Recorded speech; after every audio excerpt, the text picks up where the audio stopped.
हाय मैत्रिणींनो, आजची रेसिपी खूप साधी आहे. मसाले भात, पण आम्ही सातारी भागी याला फोडणीचा पण भात म्हणतो. छानपैकी तेल गरम करून घेतलं आहे. उभा कांदा चिरून छान भाजून घेतलेला आहे. टॅमॅटो पण चिरून भाजून घेतलेला आहे. जिरा आणि मोहरी त्यांची लुडबुड तर हवीच, ते पण त्यात टाकलेलं आहे.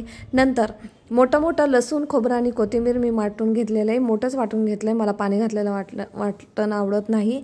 छान लागतं ते मोठं. नंतर सुके मसाले, धनेपूड, जिरेपूड, हळद, चवीनुसार मीठ आणि महत्त्वाचं म्हणजे तिखट असा झणझणीत आमचा सातारी लसूण कांद्याचा मसाला पण टाकलेला आहे. वेगवेगळ्या भाज्या टाकल्या. मी मटर, गाजर, आलूची भाजी टाकल्या. छान भाज्या मसाले भाजून घेतले. नंतर त्यात तांदूळ स्वच्छ केलेला टाकला आहे.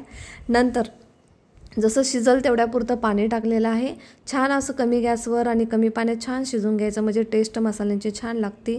मस्त खावा, स्वस्त राहावा आणि माझी रेसिपी आवडली की लाईक शेअर करायला विसरू नका. किती छान दिसतं ना रंगबेरंगी भात. दुपारच्या वेळेस खाण्यासाठी खूप छान लागतो.